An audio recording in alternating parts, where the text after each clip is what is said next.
The Iron Claw is a great fucking movie, and it's based on the tragedy of the Von Erich family. It stars Zac Efron as Kevin Von Erich, and fuck me does he look the part. Zac must have been eating steroids like breath mints to get that huge, as he put on an impressive 40 pounds of muscle for the role. And for once, it's actually nice to see an actor put in the work for the role and not cry about how hard it is to be paid millions of dollars just to get in shape for a movie. The Iron Claw, named after their signature finishing move, shows Kevin alongside all of his brothers pursue their careers in wrestling as they try to become the world heavyweight champion, a large part of which is due to their father's obsession with the belt as he failed to earn it back when he was wrestling. So he ends up pressuring his sons into entering the wrestling business, all so that he can live vicariously through them. I'll get into why he's such a cunt later on, but the pressure and treatment he places on his own sons causes a lot of misery that they face later on in their lives. The film, of course, is a tragedy, so don't go in expecting a fun time.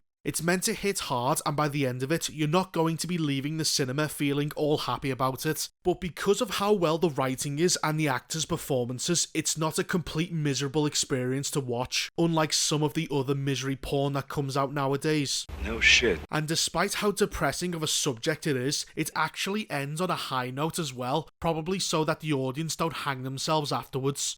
The film is brilliant, the writing is really good, and everybody gives a solid performance all round. All the brothers are portrayed as having very tight bonds with each other, which the film goes out of its way to show many times, which makes it all the more tragic when one by one they start to die, and that Kevin, the oldest out of the group who sees himself as their protector, is unable to help any of them. Which ties into one of the themes of the movie, a sense of loss that all of the characters experience in one way or another. The mother used to be able to enjoy painting, but had to put it aside to help her husband pursue his new career, and now can't remember why she liked to paint in the first place. The father wanted to become a heavyweight champion and failed, so instead he chose to live vicariously through his children. Michael wanted to become a musician, but ended up with life-changing injuries making him unable to play. Kerry wanted to be in the Olympics but wasn't allowed to take part in it, so he slowly started to be consumed by his drug use, which eventually leads to his death. David wanted to be an uncle but got ill before his nephew was born. And finally Kevin, who just wanted to keep wrestling alongside all of his brothers, was eventually left alone.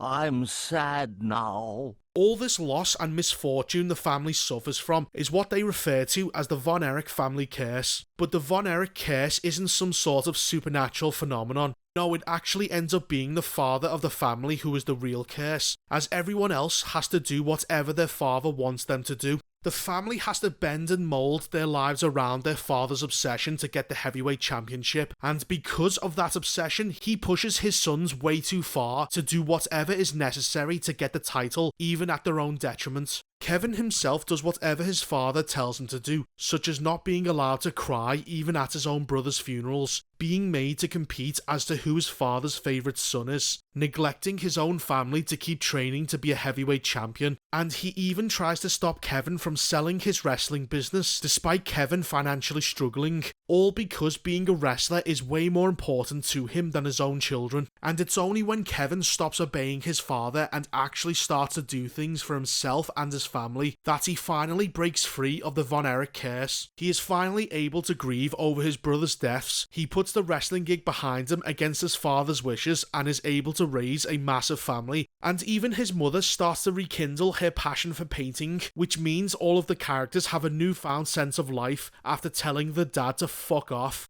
Now, the movie isn't 100% accurate, but no biopic really is, as this exaggerates certain things and condenses years of time in a quick series of events in order to help the flow of the narrative. The biggest change is, of course, the exclusion of their brother Chris Von Erich, who's not in the film at all. The director said his reason for taking Chris out of the movie was due to the repetitive nature of his story and the potential for adding more tragedy to the already deeply tragic narrative. Four dead brothers is already sad enough. I don't think a fifth would be necessary, as the film has already shown everything that needs to be shown. The movie also highlights just how tough being a professional wrestler is, the amount of hard work and drugs you have to take in order to become a success, and when you compound that with an abusive father, it's no wonder why a lot of his sons couldn't manage to keep that sort of lifestyle going. As I said before, The Iron Claw is a brilliant movie and I highly recommend that people should go watch it. It's not often that we get to enjoy quality independent movies that try to do something original outside of the toxic shit that Hollywood tries to spoon feed you nowadays. And films like The Iron Claw need to be supported and heavily recommended to other people so that we can continue to get more movies like this being made.